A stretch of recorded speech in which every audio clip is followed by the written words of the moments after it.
And welcome back to Let's Play Skyrim. I apologize for talking over her, but about a year after I had to introduce the video. He never quite explained where he got it. He's a tricky one. She was just explaining where this claw came from. Anyway, as you recall from last time, I had just been assigned my first real big quest in this game, like an actual quest assignment, as opposed to the ones that I make up to make the story more interesting. So we're going to Bleak Falls Barrows today, and we've got a squire as well, as you recall from last time. Here he is. And she's leading the way. I'd better get going. Yeah. Come on, move along.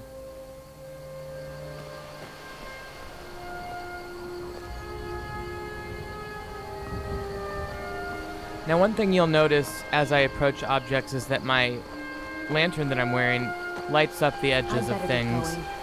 And this becomes a bit of a problem at times because it gets a little glitchy and you can't really see the lantern from the back of the cloak, and yet it causes rear light to occur a little bit. Anyway, I digress. So Bleak Falls Barrows is over this way. It's going to be up this big mountain. It's incidentally, if you play the vanilla version or otherwise look up at that mountain, see, as you escape Helgen in the vanilla version, your guide says, look up at those ruins, points to the top of this mountain that I'm currently climbing up, and talks a little bit about Bleak Falls Barrows. So that's kind of your lore background on this first dungeon. But anyway, let's go ahead and climb the mountain. I'm just kind of running through this because there's nothing of interest for the most part along the way until you get to about, well, right around this corner. And then as you can see off to that area there is a tower. Now, this is still part of the game that I've played through before doing this Let's Play, but I didn't make it much farther past this. Anyway, I'm talking to my guy and talking about I'm of age, some different things you and can a man do. grown. I can grow whiskers on my cheeks just like any old Nord. People treat me differently because of my station, but they still respect me as a man, which is more than I could say for my father. The last time I saw the old toad, all he did was bark orders and gripe. He complained my pheasant roast was overcooked. He nearly slapped me when I poured his beer and left a less than frothy head. And then he berated me the entire time I cleared his table. This seems like an entirely pointless conversation. Yeah, but at least when he's eating, he keeps his mouth shut. The worst part is afterward, when he starts spouting racist nonsense. Elves poisoning our food. Elves stealing our children. And don't tell him there's a difference between the elven races, let alone Altmer and Thalmor. They're all Thalmor maggots to him. Listening to the old man makes me ashamed to call myself a Nord.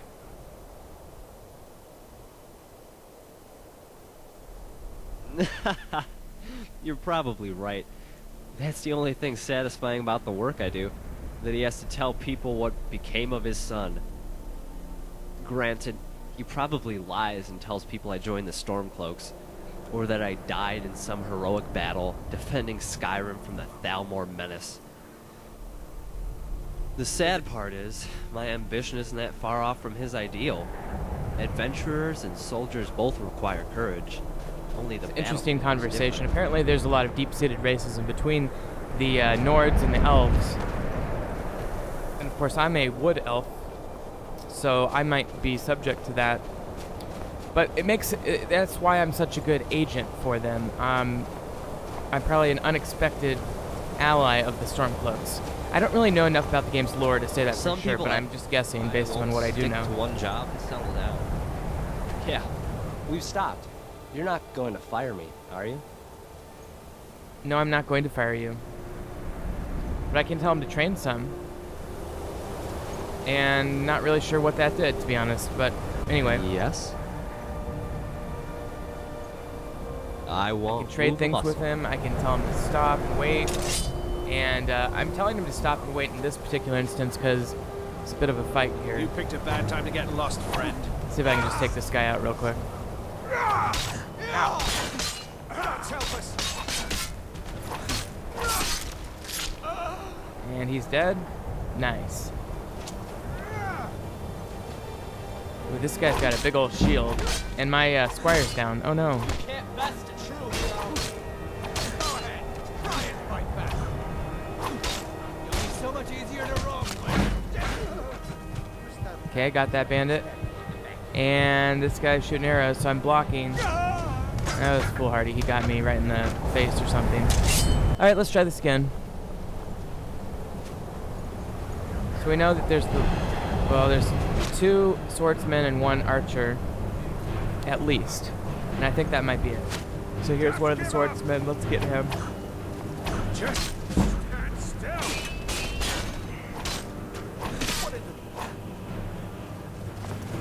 Run away. And he got me again. Okay, let's try this again.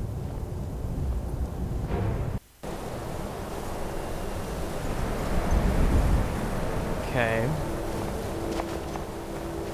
Maybe if I use my squire a little bit better. Who's Never now, should've come here. interestingly enough, wearing a hood and a cloak. Probably based on the weather conditions. Now he's just wearing the hood, not the cloak. So I got one of those swordsmen. Let's see if I can get the other one. Still getting shot at. I like my squire has like a dagger or something he's going at him with. I will not yield. This guy's strong.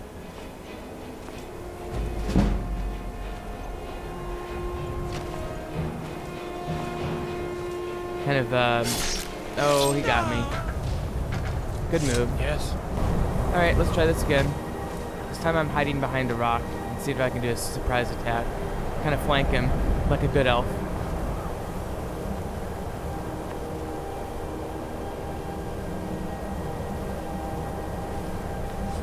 It's kind of an exciting video because I finally start to get to really battle. His attacks clearly have the potential to do much more damage to me than mine do to him unless I really just nail him in a vulnerable area like that. So I knocked him down, my squire's going in. As far as I know, my squire is invulnerable. Like, he'll be knocked out, but he won't die, basically. Alright, here's the second swordsman, the painted shield guy. And I'm still getting arrows. Looks like I just took an arrow in the side of the face.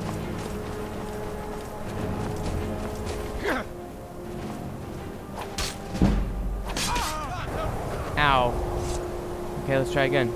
That guy just like nailed me in the face with his sword. Okay, still hiding behind this rock. Let's see if I can get this guy. Let's do it. Now ain't this a surprise?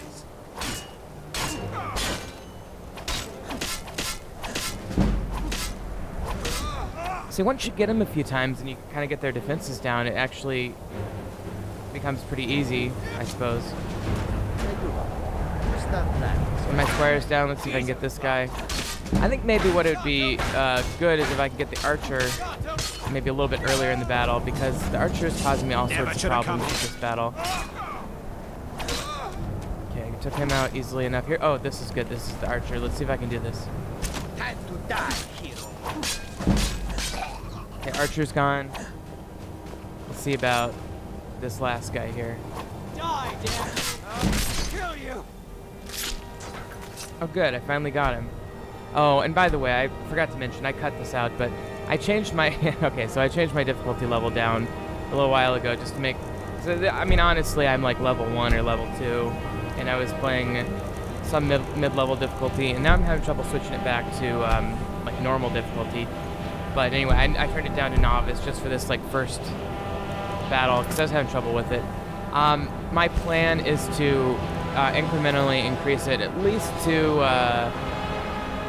to some sort of above average, maybe expert difficulty at some point, but we'll see.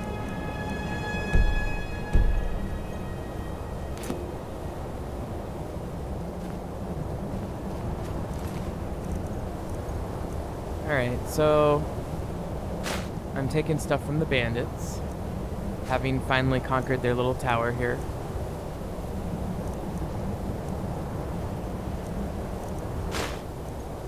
They've got a lot of stuff. This is good. You know, Now, I've always imagined adventuring in my head. the nice thing about having a minion is that I can give him stuff to carry for me, and he'll actually equip it and use it. Right now, he has very limited equipment. So he has like a knife or something that he's using, which is kind of, I don't know, it's very apropos of the Squire, but it's a little bit awkward as well. Because of you, I get to live out my dream in the...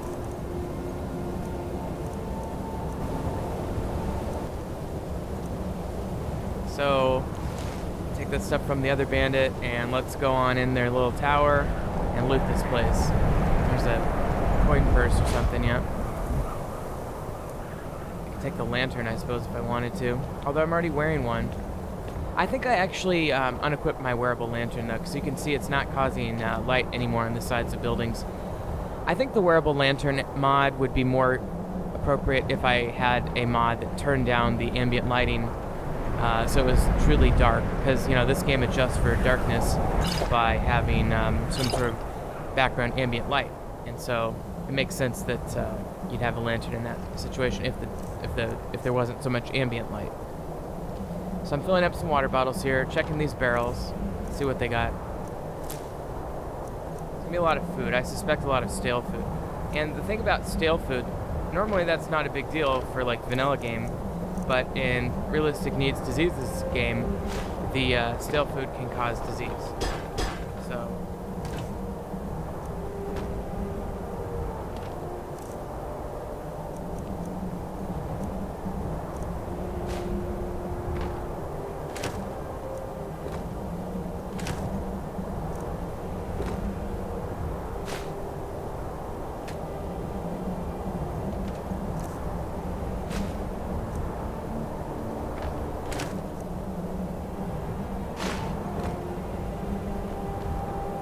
Okay, so not a whole lot of interesting stuff in there, but whatever. And let's see if there's anything up here real quick. I guess I'm auto-saving there. Whenever, I've explained this before, whenever the game freezes up like that, it probably means it's auto-saving on my behalf. I have an automatic auto-save thing programmed. It's probably the right thing to have, it's just slightly annoying at times.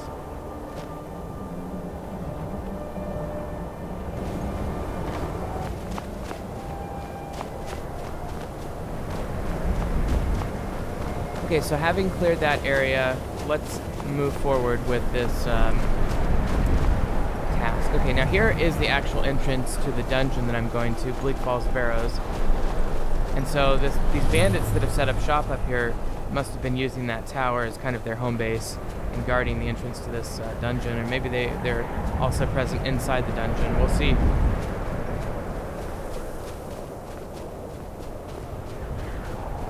And as you can see, conditions are very cold and snowy, and so at some point here, I imagine my frostfall is going to kick in and tell me that I need to take shelter or something.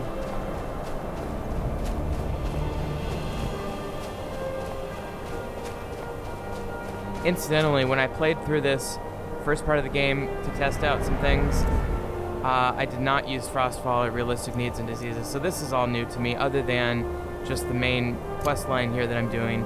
I know vaguely about that, but otherwise, as far as the mods go, the only thing I know about these mods, and anything besides just the first couple quests, is what I've seen online. Which is not insubstantial. Like, I love watching LP videos and stuff. Okay, anyway. There's going to be some bandits here, and I'm going to have to take them out. Marksmanship increased. I've got all your equipment cleaned and ready. Squire is being diligent there. Thinking about my next battle, I'm entering the Fall Forest when a Spriggan emerges from the tree.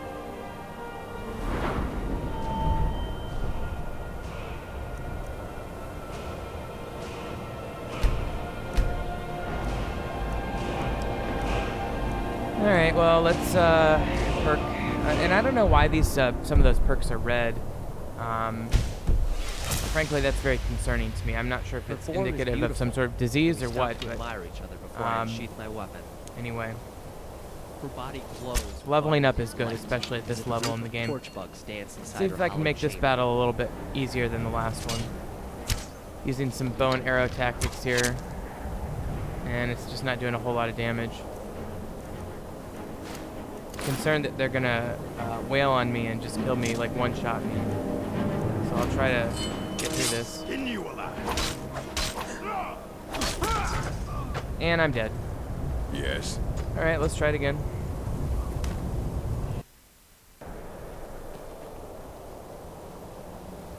This time I'll go in with the sword.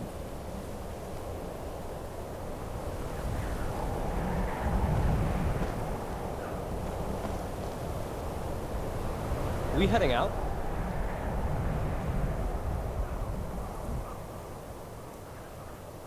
I won't move a muscle. Yeah, I'm telling him to wait here. I'm not really sure why. I don't know why I don't use him. He's invulnerable. There's no point in not using him, but... oh well.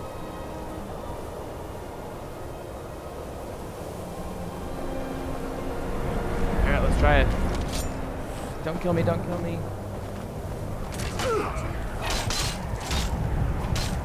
And I'm dead again. Well, the two of us died. One right behind me there. Okay, so I'm doing the whole thing where I turn the... well, I think I had it on normal and I turned it down to adept here. See if this works a little bit better for me.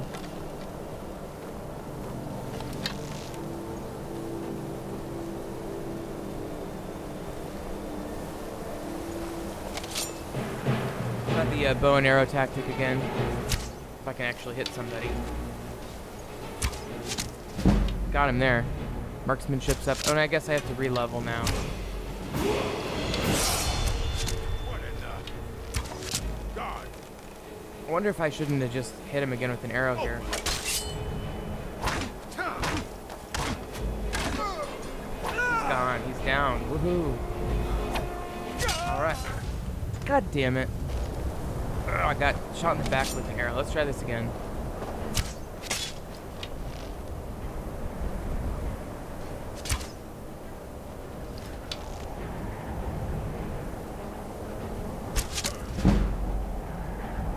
Okay.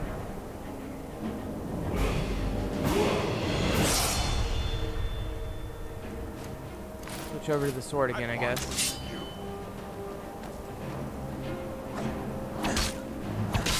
Die, don't die.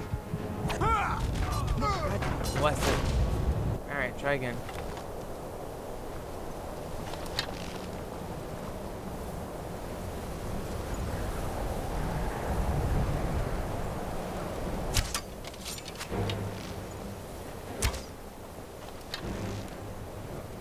Back to the arrow.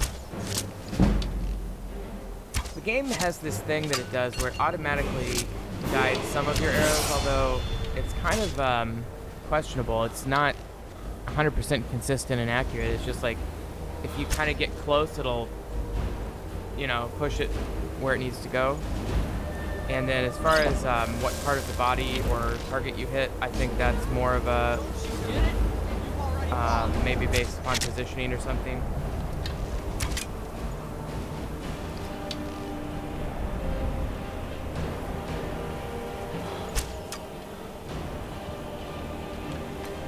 Well, anyway, I think I think this time I finally got him cleared out. So hopefully I'll turn the difficulty back up and as I level here.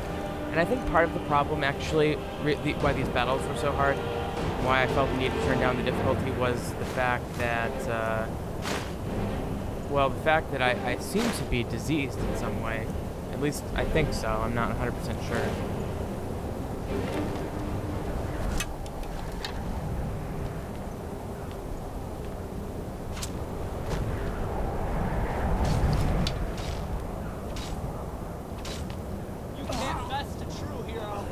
Well, killed him. Squire got that one. Okay, so let's see here. This is what I'm thinking why I'm diseased. I've got like 5 block going on right now, and I just don't know why they're all these skills are lower.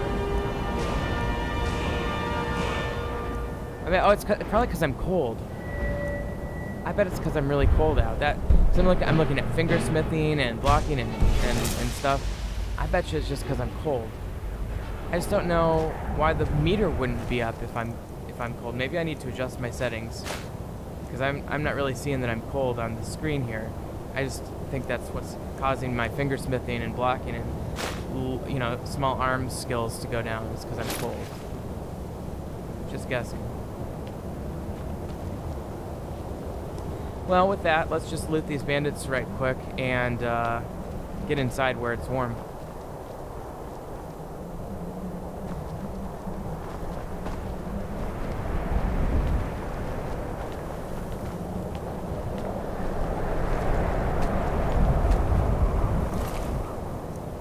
Not a very good secret agent yet, am I? I mean, can you imagine James Bond dying 9 times right before he finally succeeds? Obviously not.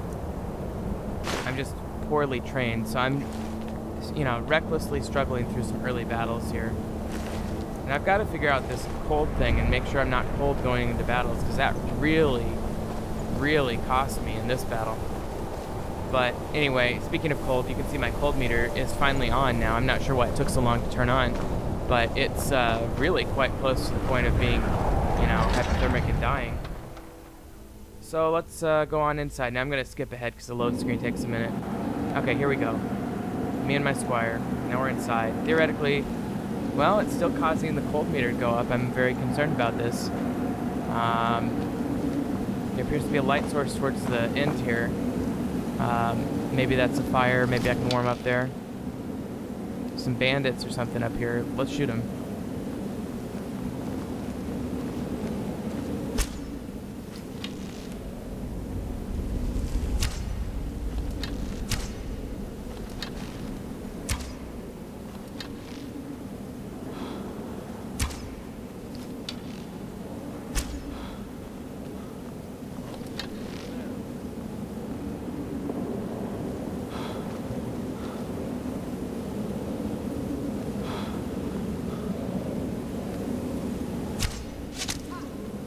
Well, finally getting this thing going.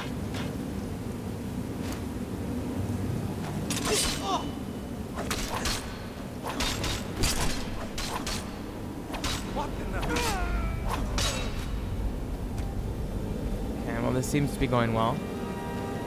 Much better than my battles had been going anyway.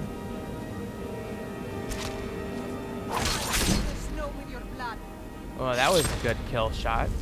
Ow. It's kind of nice for me to finally be on the winning end of such an encounter.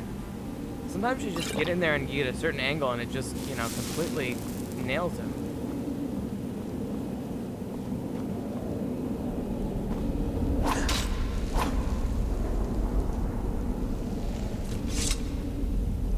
The key to defeating Draugr is to stay low and duck under their shell. Now here's the fire. Hopefully That, this can warm me or up a cover little your bit. ears.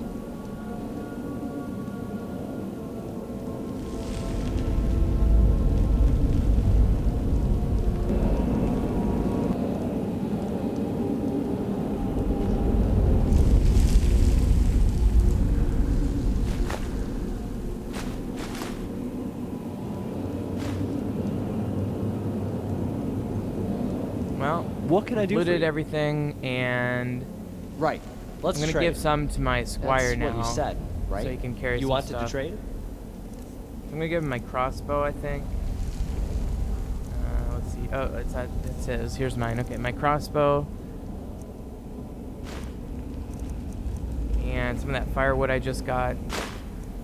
Theoretically, if I were smart, I'd load this guy up with a bunch of armor and stuff that he could actually use. But I don't. I think when I recorded this video, I did not quite know Right to do behind that you. yet. This is made possible, by the way, by the Ultimate Followers mod UFO on the Nexus website. Alright, so I've loaded him up with a little bit of stuff, and maybe eventually I'll discover that he can use what I give him.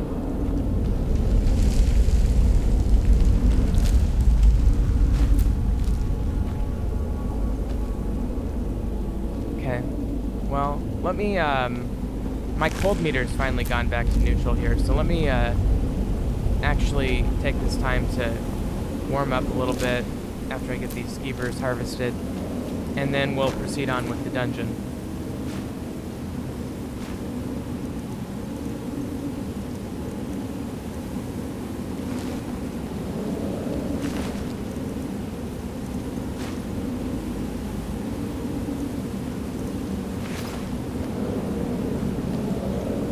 It's an interesting little cave area.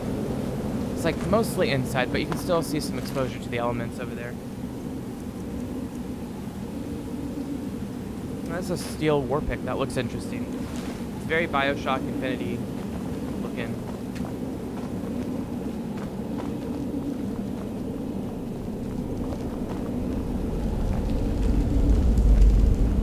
Alright. Well, let's take a look and see what kind of diseases we have. So I'm hungry and tired, but I'm not cold anymore, so that's good. So that should help get my skills back to their normal range.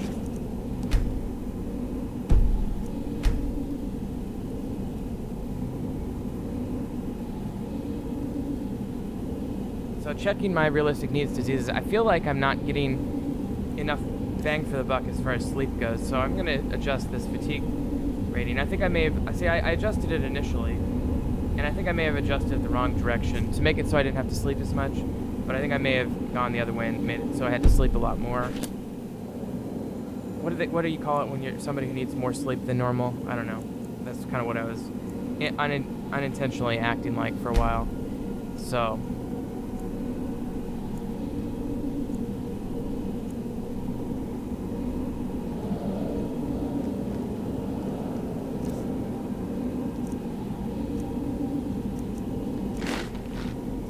well, I'm gonna have some food while I'm at it, while I'm getting comfortable here. Sleep, food, and warmth, and I should be good to go. See, this whole realistic needs diseases and Frostfall adds a whole nother dynamic to this game that just makes it that much more immersive and realistic and challenging, frankly, which is one thing that I think a lot of folks might have had a problem with the vanilla, is that at times it could get pretty straightforward. Although it's still an extremely good game, this adds a whole nother layer to it. So okay, so I seem to be feeling pretty good. The warmth meter's coming around here. Maybe let's perhaps go ahead.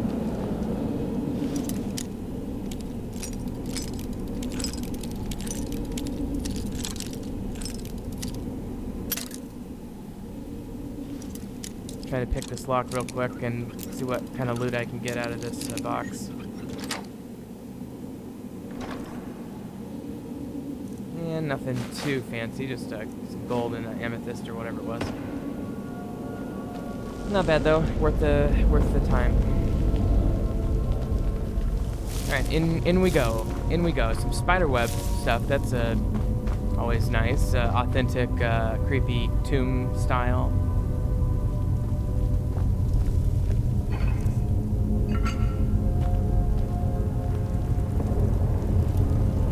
Some empty burial urns, and one thing that I find interesting about this is that I'm gonna have to, well, let me show you this, because the map is not very helpful. In my opinion, these dungeon maps are very straightforward and not the best in the world, but you know, there's a lot of routes see, look at this. I mean, okay, this one's not bad because it's simple so far. There's like a lot of roots and stuff blocking the way, and so you don't really see that on the map very well.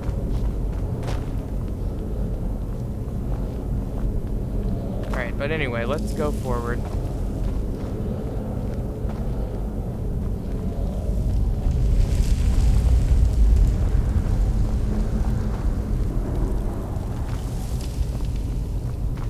And come on down to this little, so I love how good the graphics make these little parts look, you know, it looks very nice. A lot of these urns, unfortunately, are empty, so there's not going to be a whole lot of stuff to get there.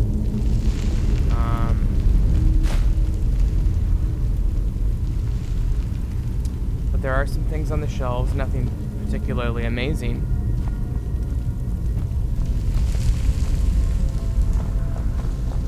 And I guess we go down deeper here.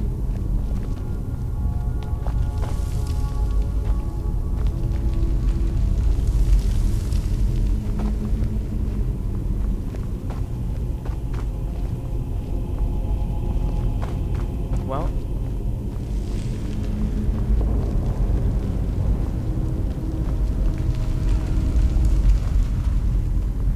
I think I heard somebody kind of scream in the foreground here. Was it this guy who died? I mean, there's like a, okay, so there's randomly a dead body And some symbols. Okay, there's some symbols. I should check that body. But he looks like he might have been killed just recently. And yet there's nobody in the room. So that strikes me as weird and maybe even a trap. And I see there's a snake, and then there's one that's broken that has a snake that used to be on it there, and then there's a fish on the end. And then I see 3 pedestals over here. So let's try that same order. You can kind of infer that the snake would have been in the middle had it before it broke off. So let's go with that and see if that works. Okay. Let me just check out upstairs real quick. There is a staircase here. I wonder if it's not for a reason. Fish is in the end. It would have been the snake in the middle there and the snake on the first position. I'll grab this potion real quick.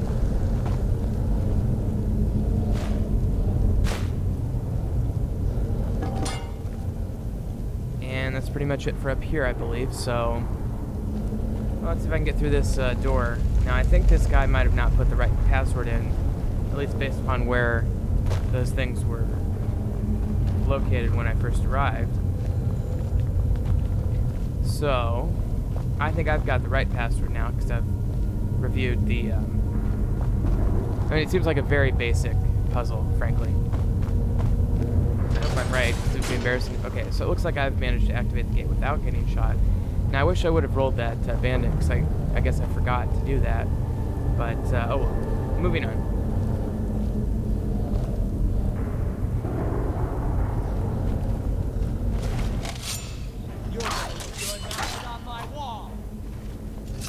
That was a skeever. Oh, just making sure he's dead.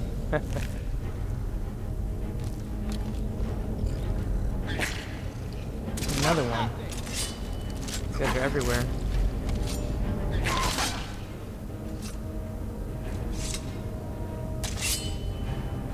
Alright, well, let's take a look and see what's around here.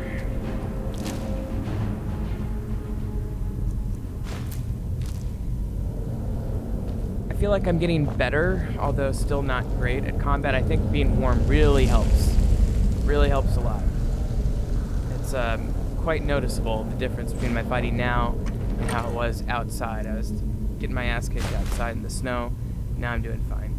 I just wish that the Frostfall mod would be a little bit more, give me a little bit more feedback about why I'm sucking. You know, I had to figure that out the hard way after the fact. And I seem to have randomly completed a quest over here. Show me the way or something. What, I can't remember what it's called, but anyway, I got a skill from reading that book as well, and that's something you want to look out for, are skill books. Okay, let's head on down. Anyway, I'm going to split this video up, and the next one will continue. But if you've been watching, thank you, and just remember, Professor Snuggles is looking out for you.